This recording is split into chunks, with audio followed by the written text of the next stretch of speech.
ಧರ್ಮೇಂದ್ರ ಪ್ರಧಾನ್ ಅವರನ್ನ ವಜಾಗೊಳಿಸಿ, ಸಂಸತ್ಗೆ ಬರುವ ಮುನ್ನ ವಜಾಗೊಳಿಸಿ ಬನ್ನಿ. ಪ್ರಧಾನಿ ಮೋದಿ ವಿರುದ್ಧ ಖರ್ಗೆ ಕೆಂಡಾಮಂಡಲರಾಗಿದ್ದಾರೆ. ಮೊದಲಿಗೆ ವಿದ್ಯಾರ್ಥಿಗಳ ಕ್ಷಮೆ ಕೇಳಿ, ವಿದ್ಯಾರ್ಥಿಗಳ ಧ್ವನಿಯನ್ನ ಹತೋಟಿಗೆ ತರುವುದಕ್ಕೆ ಲಾಠಿ ಬಲೆಟ್ ಗನ್ಗಳನ್ನ ಬಳಸಿದ್ದಾರೆ. ಬಳಕೆಗೆ ಆದೇಶಿಸಿದವರ ವಿರುದ್ಧವಾಗಿ ಕಠಿಣ ಕ್ರಮ ಕೈಗೊಳ್ಳಿ. ಆ ನಂತರ ಶಿಕ್ಷಣ ವ್ಯವಸ್ಥೆಯ ಕುರಿತು ಚರ್ಚೆಗೆ ನಾವು ರೆಡಿ ಇದ್ದೀವಿ. ಪ್ರಧಾನಿ ಮೋದಿ ವಿಡಿಯೋ ಸಂದೇಶಕ್ಕೆ ಖರ್ಗೆ ಅವರ ಕೌಂಟರ್ ಇದು.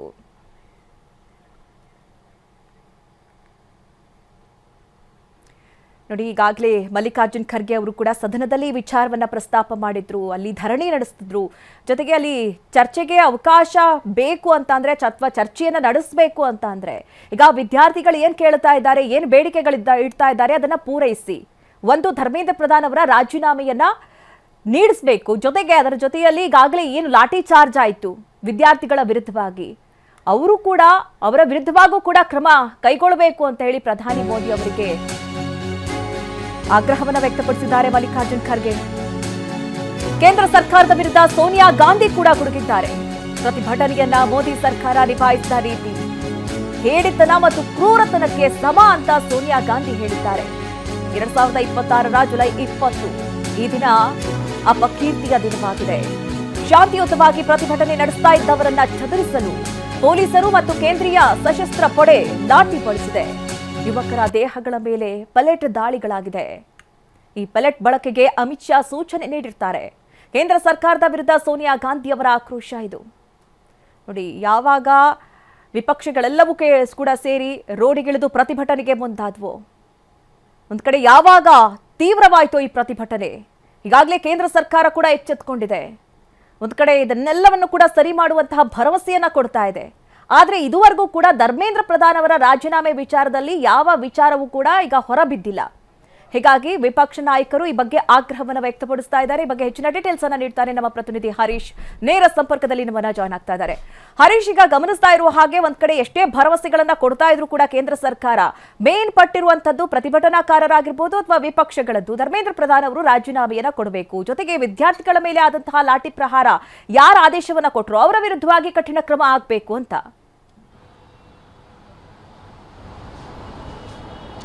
ಹೌದು ಮಧು ನಾಗರಾಜ್, ದೆಹಲಿಯಲ್ಲಿ ಪ್ರತಿಭಟನೆ ತೀವ್ರಗೊಳ್ತಾ ಇರುವಂತಹದ್ದು. ಅದರಲ್ಲೂ ಕೂಡ ಧರ್ಮೇಂದ್ರ ಪ್ರಧಾನ್ ಅವರು ರಾಜೀನಾಮೆಯನ್ನು ಕೊಡಬೇಕು ಶಿಕ್ಷಣ ಸಚಿವಗಿರಿಗೆ ಅನ್ನುವಂಥದ್ದನ್ನ ವಿದ್ಯಾರ್ಥಿಗಳು ನಿರಂತರವಾದಂತಹ ಪ್ರತಿಭಟನೆಯನ್ನ ದೆಹಲಿಯಲ್ಲಿ ಮಾಡ್ತಾ ಇದ್ದಾರೆ. ಸಂಸತ್ ಅಧಿವೇಶನ ಶುರುವಾದ ದಿವಸದಿಂದ ಸಂಸತ್ ಚಲೋ ಚಳುವಳಿಯನ್ನ ಹಮ್ಮಿಕೊಂಡಿರುವಂತಹದ್ದು. ಈ ಆಂದೋಲನದಲ್ಲಿ ಸಾಕಷ್ಟು ವಿದ್ಯಾರ್ಥಿಗಳು ದೆಹಲಿಗೆ ಬರ್ತಾ ಇದ್ದಾರೆ. ಹೀಗಾಗಿ ದೆಹಲಿಯಲ್ಲಿ ಸಾಕಷ್ಟು ಬಿಗಿ ಭದ್ರತೆಯನ್ನ ಮಾಡಿಕೊಳ್ಳಲಾಗಿದೆ. ಜೊತೆಗೆ ಮುನ್ನೆಚ್ಚರಿಕಾ ಕ್ರಮವಾಗಿ ದೆಹಲಿಯ ವಿವಿಧ ಮೆಟ್ರೋ ಸ್ಟೇಷನ್ಗಳನ್ನು ಕೂಡ ಬಂದ್ ಮಾಡಿರುವಂತದ್ದು. ಅಂದ್ರೆ ಸಂಸತ್ ಆವರಣದ ಸುತ್ತಮುತ್ತ ಇರತಕ್ಕಂತಹ 17 ಮೆಟ್ರೋ ಸ್ಟೇಷನ್ಗಳನ್ನ ಬಂದ್ ಮಾಡಲಾಗಿದೆ. ಬಹುಮುಖ್ಯವಾಗಿ ಸಿಜೆಪಿ ಪ್ರೊಟೆಸ್ಟ್ ಇನ್ನು ಮುಂದುವರಿತಾ ಇರುವಂತಹದ್ದು. ಅವರ ಬೇಡಿಕೆಯನ್ನ ಮುಂದಿಟ್ಟಿರುವಂತಹದ್ದು ಧರ್ಮೇಂದ್ರ ಪ್ರಧಾನ್ ಅವರು ರಾಜೀನಾಮೆಯನ್ನು ಕೊಡಬೇಕು ಅಂತ. ಆ ಒಂದು ಬೇಡಿಕೆಯನ್ನೇ ಮುಂದಿಟ್ಕೊಂಡು ನಿರಂತರ ಪ್ರತಿಭಟನೆಯನ್ನ ಮಾಡ್ತಾ ಇದ್ದಾರೆ. ಇದರ ಮಧ್ಯದಲ್ಲಿ ಸೋನಿಯಾ ಗಾಂಧಿ ಅವರು ಕೂಡ ಇವತ್ತು ಪ್ರತಿಕ್ರಿಯೆಯನ್ನ ಕೊಟ್ಟಿದ್ದಾರೆ. ಅಂದ್ರೆ ನಿನ್ನೆ ರಾತ್ರಿ ಪ್ರಧಾನಿ ನರೇಂದ್ರ ಮೋದಿ ಅವರು ಕೊಟ್ಟಂತಹ ವಿಡಿಯೋ ಸಂದೇಶ ಏನಿದೆ, ಆ ವಿಡಿಯೋ ಸಂದೇಶದಲ್ಲಿ ಒಂದು ಸ್ಪಷ್ಟವಾಗಿ ಪ್ರಧಾನಿ ನರೇಂದ್ರ ಮೋದಿ ಅವರು ಹೇಳಿದ್ದಾರೆ, ಇವತ್ತು ನಡೆಯುವಂತಹ ಕ್ಯಾಬಿನೆಟ್ ಸಭೆ ಏನಿದೆ ಇಲ್ಲಿ ಪ್ರಮುಖವಾದಂತಹ ನಿರ್ಣಯಗಳನ್ನು ತೆಗೆದುಕೊಳ್ತೀವಿ. ವಿದ್ಯಾರ್ಥಿಗಳ ಭವಿಷ್ಯವನ್ನ ರೂಪಿಸುವ ದೃಷ್ಟಿಯಿಂದ ಭವಿಷ್ಯದಲ್ಲಿ ಪೇಪರ್ ಲೀಕ್ ಆಗದೆ ಇರೋ ತರ ನೋಡ್ಕೊಳ್ಳೋಕೆ ಎಲ್ಲ ರೀತಿಯಾದಂತಹ ನಾವು ಕಾನೂನನ್ನ ತರ್ತೀವಿ. ಜೊತೆಗೆ ಆ ಕರಡು ಕೂಡ ಸಿದ್ಧ ಆಗಿದೆ. ಆ ಕರಡು ಬಗ್ಗೆ ಇವತ್ತು ಸಚಿವ ಸಂಪುಟ ಸಭೆಯಲ್ಲಿ ಇಟ್ಟು ಚರ್ಚೆ ಮಾಡ್ತೀವಿ. ನಂತರ ಸೋಮವಾರ ಆರಂಭವಾಗುವಂತಹ ಅಧಿವೇಶನದಲ್ಲಿ ಆ ಒಂದು ಬಿಲ್ಲನ್ನು ಮಂಡನೆ ಮಾಡಿ ಅದನ್ನ ಬಿಲ್ಲನ್ನು ಪಾಸ್ ಮಾಡ್ತೀವಿ, ಅದನ್ನ ಚರ್ಚೆ ಮಾಡಲಿಕ್ಕೆ ಅವಕಾಶನ ಕೊಡ್ತೀವಿ ಅನ್ನುವಂಥದ್ದನ್ನ ಪ್ರಧಾನಿ ನರೇಂದ್ರ ಮೋದಿ ಅವರು ಹೇಳಿದ್ದಾರೆ.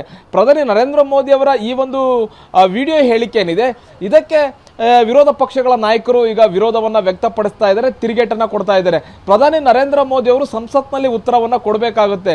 ಎಲ್ಲೋ ಮನ್ ಕಿ ಬಾತ್ ರೀತಿಯಲ್ಲಿ ಎಲ್ಲೋ ವಿಡಿಯೋ ಮಾಡಿಕೊಂಡು ವಿಡಿಯೋವನ್ನ ಕೊಡೋದು ಎಷ್ಟು ಸರಿ ಅನ್ನುವಂತಹದನ್ನ ಎಐಸಿಸಿ ಅಧ್ಯಕ್ಷ ಮತ್ತೆ ರಾಜ್ಯಸಭೆಯ ವಿರೋಧ ಪಕ್ಷದ ನಾಯಕ ಮಲ್ಲಿಕಾರ್ಜುನ್ ಖರ್ಗೆ ಅವರು ಖಾರವಾಗಿ ಪ್ರಶ್ನೆಯನ್ನ ಮಾಡಿರುವಂತಹದ್ದು. ಜೊತೆಗೆ ಸೋನಿಯಾ ಗಾಂಧಿ ಅವರು ಕೂಡ ಪ್ರಧಾನಿ ನರೇಂದ್ರ ಮೋದಿ ಅವರ ನೀತಿಯನ್ನ ಪ್ರಶ್ನೆಯನ್ನ ಮಾಡ್ತಾ ಇದ್ದಾರೆ. ಬಹು ಮುಖ್ಯವಾಗಿ ಪ್ರತಿಭಟನೆ ನಡೆಸಿದಂತಹ ವಿದ್ಯಾರ್ಥಿಗಳ ವಿರುದ್ಧ ಪೆಲೆಟ್ ದಾಳಿಯನ್ನು ಮಾಡಲಾಗಿದೆ.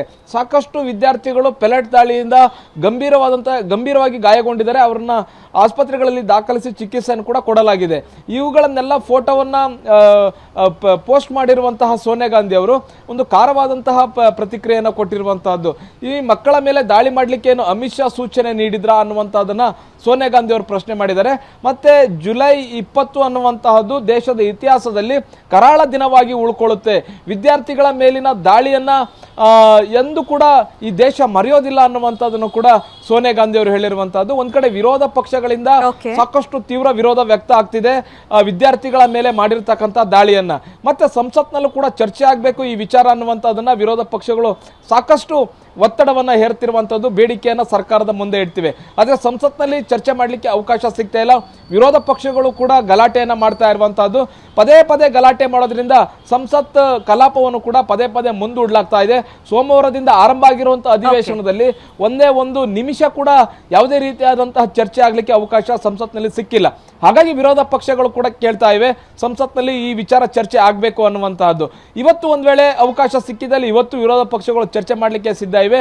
ಆದರೆ ಸಂಸತ್ನ ಹೊರಗೂ ಕೂಡ ಪ್ರತಿಭಟನೆ ಮಾಡಲಿಕ್ಕೆ ವಿರೋಧ ಪಕ್ಷಗಳು ಎಲ್ಲ ರೀತಿಯಂತಹ ಸಿದ್ಧತೆಯನ್ನು ಕೂಡ ನಡೆಸ್ಕೊಂಡಿವೆ. ಇದರ ಮಧ್ಯದಲ್ಲಿ Madhu Nagaraj. Okay Harish, thank you ನಿಮ್ಮೆಲ್ಲ ಡೀಟೇಲ್ಸ್ಗಾಗಿ.